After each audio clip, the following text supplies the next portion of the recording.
Thanks for staying tuned to OGTV, and of course, this program is still Morning Flex of New Dawn. We have our guest in the house this morning, and of course, we'll be talking on the significance of Christmas. Our guest is the Right Reverend Dr. Emmanuel Oludaisi Adekunle, the Bishop, Diocese of Egba, Anglican Communion. You're welcome to the program, sir. Good morning, sir. How are you, sir? Good morning. I'm fine. Merry Christmas to you. Merry Christmas to you. Christmas is still tomorrow. Whatever. Already I'm celebrating. Whatever. Oh, okay. I see the... Okay, so we have the... Okay. Yes. So Merry Christmas to And you. today is Eve. Yeah. So, and Christian year, or Christian day starts from 6 in the evening to the following day. So, Okay. you are already in Christmas. Thank you. Oh, Thank you very much, sir. So welcome to the program, Bishop Thank you. Adekunle. Now, like I said, today is the Eve, tomorrow is Christmas. But let's start from this way. What is the significance of the celebration, the Christmas, so to speak? Well, what we are celebrating is the birth Of Jesus Christ. of Jesus Christ. Is coming to the world. And when we do that, we won't jettison the reason behind his coming. The purpose of his coming to the world. And the purpose actually is that humankind may be reconciled back to God. Or mankind can be brought back to God. If you look at creation story in Genesis, at the point Adam fell, he had the forbidden fruit, and he was cursed, and the earth was cursed. But in the course of doing that, God doing that, cursing him, cursing the land, he also preferred solution that an offspring of humankind will come, and through him there will be salvation. And that's why he was causing the serpent, that you are going to bite the grip and you're going to hit your head or crush your head. It's a simple language, but it's more than that.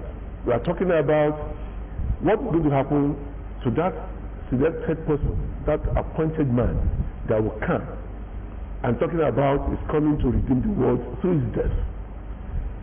And that's what the work of the devil, thinking that you can wipe off that purpose. You can destroy that purpose of Christ coming to the world. But his death will surely destroy the devil, his works in human life.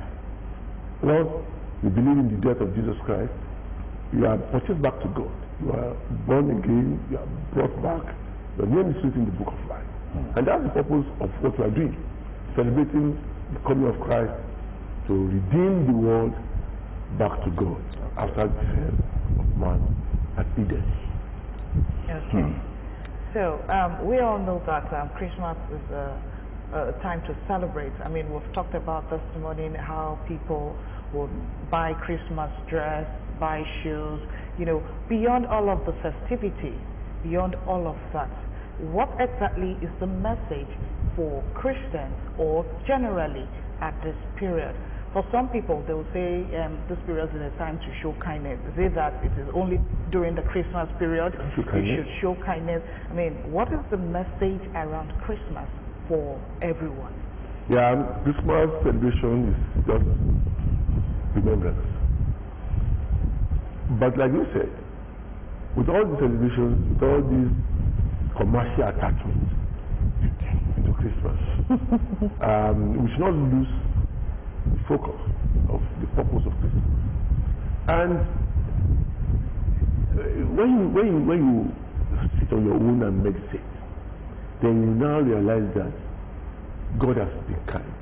And when he was leaving, he asked that we should even go out and bring others to this way. And that's why that Christmas is beyond December. It's beyond December 25. Like I said, that is that the only time we can show kindness? Is that the only time we can exchange gifts? No. The poor are there. We have to take care of them. There's a clip at a time I watched of a blind girl seated at the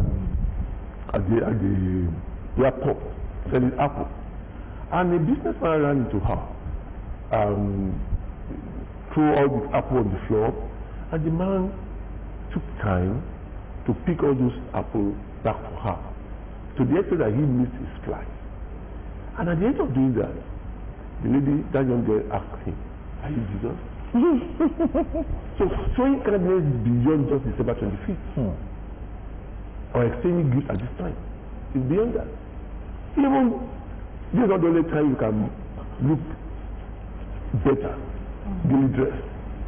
Even in your appearance, you are telling God you appreciate what He has done for you. So why do you walk shabbily from January till November, and now it's Christmas and we're now buying dress? So what I'm saying first is that we can make every day a Christmas. If you realize that God is kind to you, has been favorable to you, has done you well, and you need to extend this good gesture to others, especially the poor, the vulnerable around you. You need to make people happy. Then every day around you will be Christmas. Okay. Okay, I love the show talking about giving during Christmas, just like you said. Okay, on the 25th we say Boxing Day. Boxing Day. That will box some gifts and of course we exchange gifts. But today, sir, how many Christians can sincerely, wholeheartedly look into his or her neighbor and look at him, okay, is not feeling too good the way I think it should be. For instance, on Christmas Day, maybe you have nothing to put on the table for children or our children to eat. But how many Christians today can look into that direction and say, okay, let me lend a helping hand to such family? Well, let me come from this premise. When we were young, very young, this is the period that our parents will celebrate for us. It may not be exactly on 25th. Some families will do their own on Christmas Eve, like today, 24th, some on Christmas Day, some on the Boxing Day, some will pick another day within 25th and 31st, some even on the 1st. What they do is they kill whatever they can kill, for chicken, goat, ram, and when they cook, they share it. That's right. They take it out for people to share it. Sometimes maybe to your relatives, sometimes maybe to your friends, sometimes to your neighbors. But you make people feel that you are celebrating. Somebody will do it and bring it to you. This neighborhood life and neighborliness shared is common that time. But over time you have lost it. Even in living together, you are living in your apartment, I'm living in your apartment, you are in the same block. So it's not good money. It's a problem. So it's part of what is happening in your own generation that we need to look at. And what you have raised in showing kindness to the poor, taking attention of your neighbors when they have not, even is beyond sharing food.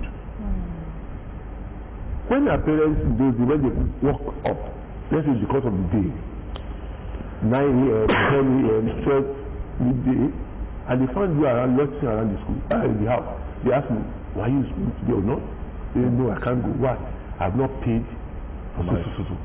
The next thing is they go with you to that school.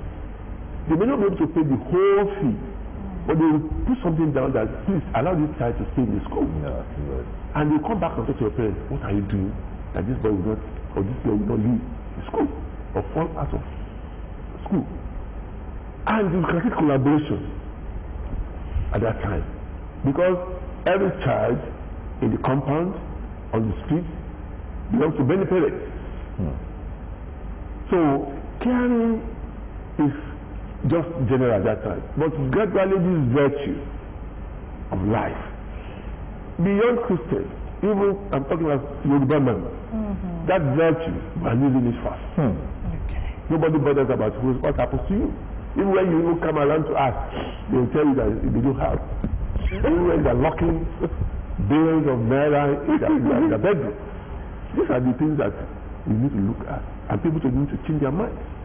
Self-force is what we are after now, but in those days it will be community. People will tell you that you don't know the child that comes to complain you back, or don't do you that in your own day. So you contribute to other people's development. So that's what the way you have been brought up. It's a pity that the ones we have around that just serve and serve and serve and serve alone. Well, I think beyond serve and serve alone, you talked about virtues, but let's look at it. In a world faced with insecurity, moral decadence, and poverty, what is the timeless message of Christmas to humanity? Yeah, we are going back to where we are coming from. The timeless message is be your brother's keeper. Okay. Let me come from the point of this shameless dressing around us. Okay. Before I come to insecurity, it's part of what I said. You cannot do anything anyhow on the street, in the compound, that somebody will not accost you and put you right. That's It's hard to say that back in those days, people don't mind their business. That's your language now. In those days, it's their responsibility to do the right thing. So you is mind your business, but in those days, this society must not be spoiled. That's the language. You won't allow it. You won't allow it. Cannot do more.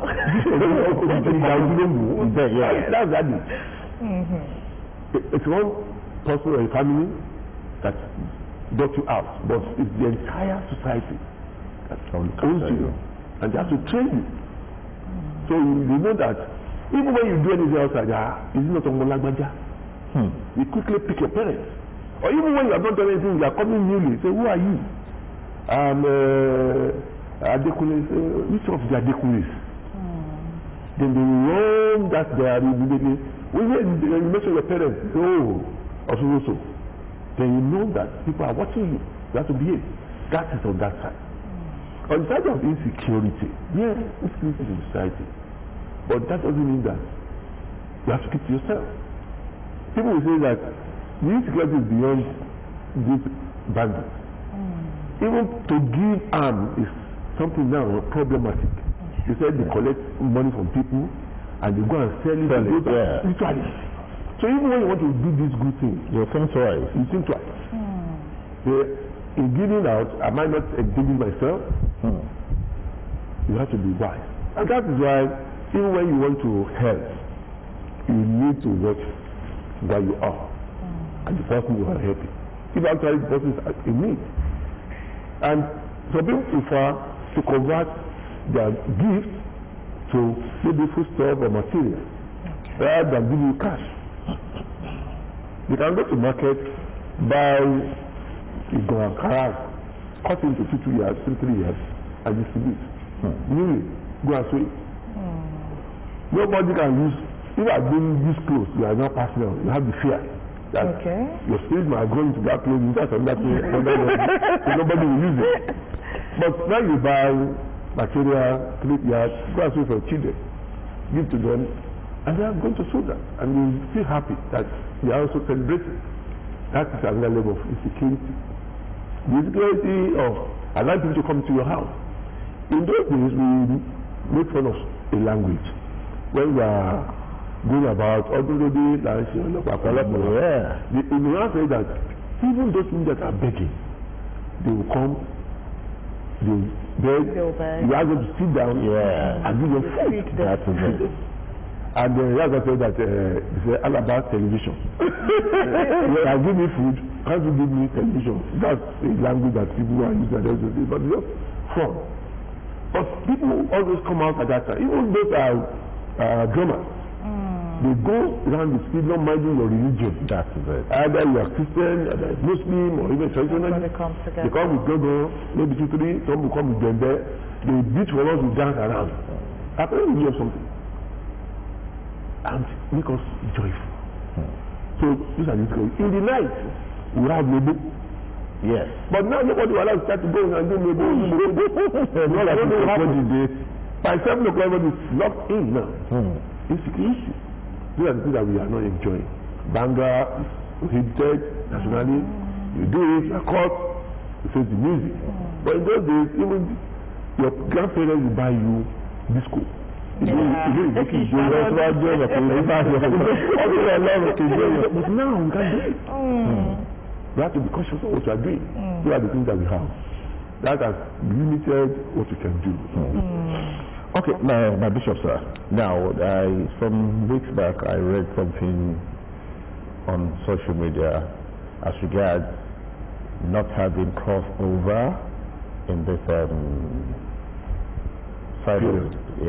this period. So, how do you think you will enjoy the celebration of Christmas and New Year without the crossover? It has been a tradition that we'll go to church by say 9 p.m. By 12:30 we're back home. We pray and do all of this. And celebration continues. Sorry? Celebration continues. Yeah. But now the Archbishop of this province says maybe there won't be something like that this year because of the insecurity and what's happening. Yeah, we wait for the pronouncements from government. We have the security report. Okay. But for now, I cannot say that there's no customer service. Okay. But in the real sense of it, it depends on how you feel about it. Even when there's security, do you know that some area people, they will say Agbatide and they keep indoor. Yeah. But the people that watch in the house. Yeah. And that is not changing the year. No, I think even though the world have actually gone, digital, where people can actually join. You can sit down, sometimes be online and watch it. Okay. I have people that are in Canada, they are in Germany, they still live with services in Nigeria. Every Sunday, because one, either they don't want to belong to a group of church they have, the present condition in churches over in Europe, or they feel that worshiping with home makes them feel good. Okay. Maybe joining Yoruba services and things like that. All those are going on. So we are in the world of technology. So what like can also be it can be done anywhere. Depending on how you feel. Quickly, let me take you back to with the young adults. I mean, I'm still a young woman. Nobody's doubting that. You are very young. With the young adults, many young people see Christmas or this period as a period to celebrate, oblate, then to December. We have lots of this thing coming out, and now, beyond entertainment, how is the church helping the youth rediscover the spirituality, with attached to Christian, especially in your own, denomination among the Anglicans? What are the things that have been put in place to help the youth rediscover the spiritual ties? Importance. Yes. Yeah. Well, first, it's a pity that these young adults, they are not mindful of their language sometimes. The slogan you use, dirty December. And somebody was using dirty something again. Why dirty? Why should you use the language? It's appalling to our generation. But to you, it's a slang. If you want to carry everybody along, you should come up to a level that everybody, you communicate in a level that everybody will understand. Not just because you want to take a generation along and you want to bring that down level. And that's why those generations, they are hard to correct or even to really shape them. Whenever you say that you cannot understand, you are not there. You don't mind their language, even to their parents and seniors. You are not there. You can't understand. So, all those ones, they are insulting. But nobody is fighting anybody here. So now the issue of what the church is doing, a lot is being put on ground. My first appeal is parents not leaving their children behind. If you don't come out to the religious area, this thing will not benefit from it. You cannot be coming to church and leaving your child or children at home to go and join on giving entertainment priority over and above spirituality. That's the problem. They want to enjoy, they want escape here and there. All those are they can be allowed. We had picnics in those days. Yeah, is the church creating this entertainment arena if that is what the youth want? Because like you mentioned, growing up we had picnics, we had hangouts, we had camp meetings and all of that at this period. But is the church still doing all that? They are still doing it. I'm saying that they are taking it beyond, they are taking out of the hand of the church and they are adding a lot to it. And I cannot, well, with grace upon my life, being what I am, and leader in the church at this moment in the state, I will not deny this. At a point in time, the church, they lose the gap around the church. When you are going to church and to attract this youth, you are telling them that you are bringing one jester. A comedian. A comedian. Is that person coming to preach or what? Turning a real divine service to arena of entertainment. That's not life. That's not actually. Everybody doing that can go to any hall, city center, if they have students that they are going to pay for it. But I don't know, because you want people to come to your church, crowd the place, and you are allowing the gap. That's not right. And that's why they are asking for more. I will do this. Even the form of dancing they put up, sometimes you feel, are we in the church? The kind of dressing, you say you are a young generation, you are well dressed. Say to my sister, you are prepared. But when you see some of these girls, in some churches, you have to go and look for handkerchief or another extra dress to cover them up. Not just doing marriage, which is something else entirely. Even on Sunday, you call someone, why are you dressed like this? I want to minister as a singer. Say no, yeah. Even when they see you call me, they will avoid you. Because they know what you are purpose of coming. So the problem actually is with the adults. I want to take that responsibility. We are not saying no. When you see something, say something. Not just in the neighborhood, even in the church. A church that don't wear dress, you say it out. Even when the parents bringing him or her to the church couldn't say anything wrong, you are caught the entire family. Tell them what it is.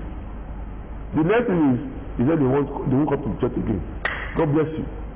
But that they will go to perdition, that has been taken off your head. Living right, righteously, is part of what we need to teach people in the church. And not just many people throwing out the word, not knowing the effect of what you have said so much. Once, as you are preaching, some are already busy. Some have blocked their ears. When you finish your sermon 20-30 minutes, you come down. But when you have personal contact with them, one-on-one, within 2-3 minutes, you can pass the message and get inside. So we need to do more. Okay. God help us. Yeah, and a final note, my Lord Bishop. I strongly want to believe one thing, that even church today is adding to most of this moral decadence in society. Today you see most of the pastors preaching prosperity rather than salvation. And of course everybody wants to make money. Because the higher you pay your tithe in the church, the more recognized the higher you are in the church. What is the church doing about this? Yeah, about that. You're a theologian. And this will go back into all of this, and theologian and everything, but the real truth is this. When you allow your belly to be your God, you allow greed to dictate the pace, even as a minister of the pulpit. And when you allow avarice to take over you, trying to compete with somebody on the street, as if you are running business, it's a bit, let's use Dangote as a man. If you see Dangote coming in, dress, you will not believe that it's Dangote. I've met him many times, either just wearing his kaftan or just simple agada. Slippers, leather slippers, nothing more. That's not changing who Dangote is. Yeah. And somebody will now want to dress as if he's the next of kin to our former father, Abiola. anyway, I mean, it's good to have Bishop, yeah? Thank you very much. So we have to behave ourselves. Yes, but before we let you go finally, what is your Christmas message to Christians out there? To the world. To the world. Thank you very much. My message is Christ came to this world. He brought light. You could see what is happening around us. We are in darkness. Though NEPA is working, your data is working, your solar is working, but the world is in total darkness. He brought in light so that we can enjoy the light, and that light that will save us and bring us to the doorstep of God, eternity. You cannot remain doing evil and expect eternity to come. The eternity will not be the way you have seen it. I don't pray anybody to go into perdition or destruction. So, if you accept Jesus Christ at this time, you have the light in you, your darkness will be thrown off. Whatever the way, either your personal, whatever you are facing as challenges, sickness or whatever, Christ can take care of it. And even all these evil I've mentioned, perpetrated among the youth, they can be taken off, and we can see a new society. We need a new society where everybody will be his brother's keeper. We love each other. We don't kill each other.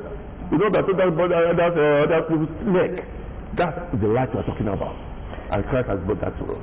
Love your neighbor as yourself. Thank you very much.